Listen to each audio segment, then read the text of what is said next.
I sang karaoke last night, so my voice is shot. In the opening scene, we are introduced to a billionaire named Richie and his wife Hunter, who are enjoying a dinner party with other affluent individuals. The occasion is Richie's recent accomplishments in business, which has garnered his company a lot of profit. His parents appear to be extremely proud of him. After the dinner comes to an end, Richie and Hunter retire to their new, opulent house located in upstate New York. Despite her newfound life of luxury, Hunter, who comes from a working-class background, spends most of her days feeling bored and unfulfilled. She occupies herself by cooking, playing mobile games, and sketching. In fact, she finds herself emotionally suppressed and isolated because Richie is always distant and inconsiderate towards her. At one dinner, Hunter attempts to initiate a conversation with her husband, but he is too preoccupied with work-related texts to give her the attention she craves. A few days after the dinner party, Hunter discovers that she is pregnant and shares the news with her husband, who is overjoyed at the prospect of starting a family. To celebrate this momentous occasion, the couple decides to go out for dinner with Richie's parents. During the meal, Hunter wants to tell one of her childhood stories, but her father-in-law abruptly interrupts her and starts talking about business matters. Feeling disheartened, Hunter retreats into herself and begins staring at the glistening ice cubes in her glass. As her mood darkens, she impulsively takes one of the cubes into her mouth and begins biting down on it, causing discomfort and awkwardness among the other diners. The next day, Hunter's mother-in-law Catherine enters her room and hands her a gift about postpartum depression, sharing that it helped her during her own pregnancy. Catherine also takes the opportunity to comment on Hunter's appearance, suggesting that she would look more beautiful with longer hair, as Richie prefers women with longer locks. Later, while reading the same book, Hunter comes across a passage that inspires her to do something unexpected. In a moment of reckless abandon, she reaches for a small marble from her trinkets and swallows it whole. Surprisingly,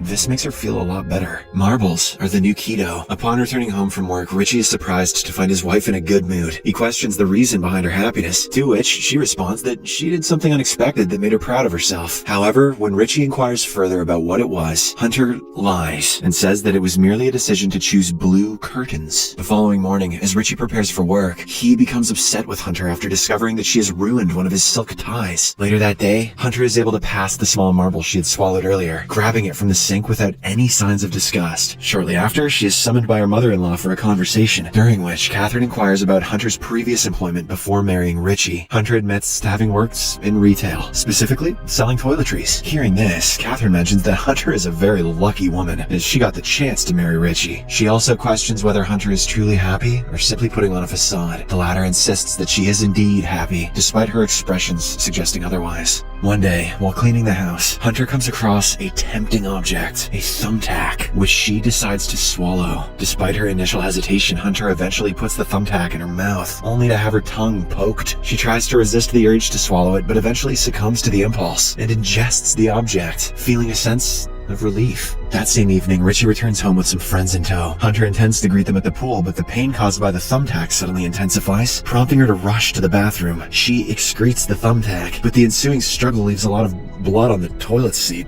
Fortunately, before Richie can find out about it, Hunter quickly cleans it up and exits the bathroom. At the pool, one of Richie's friends congratulates Hunter on her pregnancy. However, things take a strange turn when he asks for a hug, claiming that he is feeling lonely. Hunter reluctantly agrees to the hug, but it becomes apparent that she needed the hug more than he did. As time passes, Hunter becomes increasingly drawn to consuming non-edible items that she finds lying around her home, including metal figurines, batteries, book pages, safety pins, and various other objects. It seems as if the thrill of eating these items is incredibly exhilarating for her, and she is unable to resist the temptation to do so. One day, during her routine ultrasound appointment, the sonogram technician detects an abnormality in Hunter's abdomen. She is quickly rushed in for emergency surgery, where the surgeon discovers a plethora of inedible objects that have been trapped in her intestine. After a thorough examination, the doctor diagnoses Hunter with pica, a psychological disorder that compels individuals to eat non-food items. Upon returning home, Richie is understandably angry and confused, wondering what could possibly be wrong with her. Hunter claims that she does not know what is happening to her and has never even heard of pica before.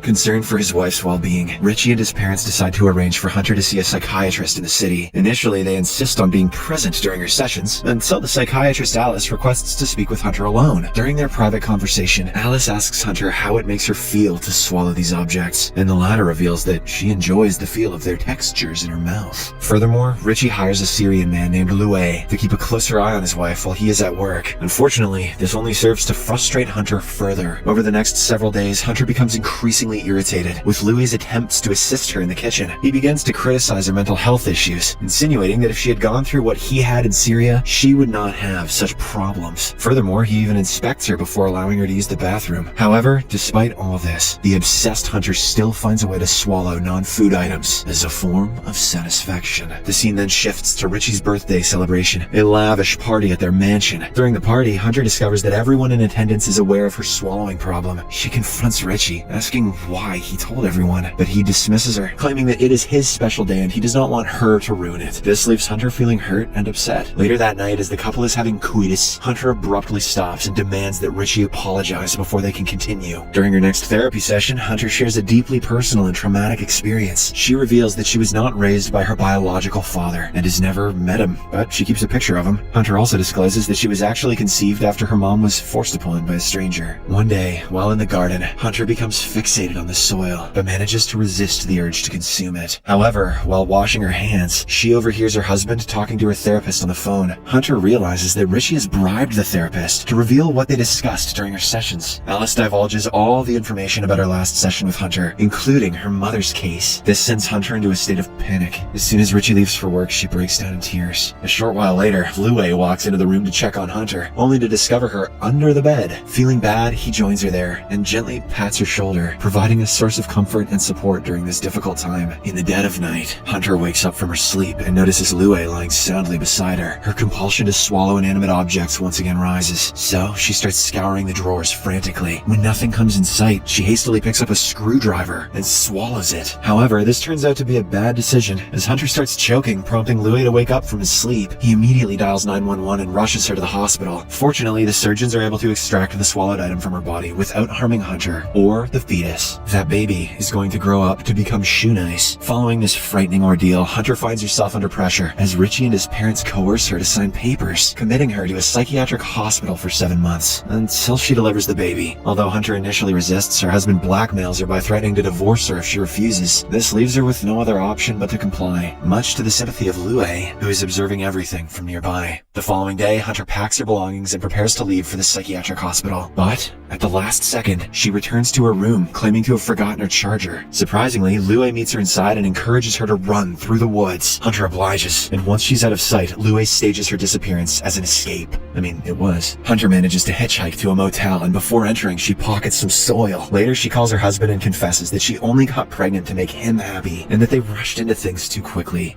Richie speaks kindly to her, trying to convince her to come back, but when she refuses, he begins to belittle and insult her, stating that she is good for nothing and not skilled at a single thing. That's not true, Richie. I eat stuff. After the call ends, Hunter crushes her cell phone and spends the rest of the night alone, watching TV and eating soil. The following day, Hunter checks out of her motel room and proceeds to call her mother to ask if she can stay with her. Unfortunately, the latter declines, stating that her other daughter is currently residing with her. Finding herself without a place to go, Hunter decides to hitchhike to the home of her biological father, William Irwin. Upon reaching his house, she discovers that William is celebrating his birthday with his family and friends. Hunter goes close to him, but William assumes that she is the parent of one of their daughter's friends. Hunter clarifies that she is not a parent and mentions her mother's name. Hearing this, William immediately recognizes her as his estranged daughter. After getting a chance to talk alone, Hunter proceeds to question why he took advantage of her mother, and William admits that he felt powerful when he committed such acts. However, after serving several years in jail, he realizes his mistakes and regrets them. The conversation becomes emotional as William expresses his shame and guilt for his past actions. Hunter inquires if he feels shame towards her and whether she is like him. William immediately refutes these claims, assuring Hunter that she is not akin to him and bears no responsibility for the past events. As Hunter's emotions overwhelm her, William offers consolation and reminds her that she is blameless and should not carry the burden of guilt. After finding solace in her emotional conversation with William, Hunter feels ready to move forward with her life. She makes the difficult decision to undergo an abortion and visits a clinic where she is prescribed medication for the procedure. Hunter takes the pills while eating lunch in a food court, and despite the bustling surroundings, she experiences the physical effects of the abortion in a public restroom, alone with her thoughts. Once the procedure is complete, Hunter feels a sense of liberation and relief wash over her. She recognizes that this decision was not an easy one, but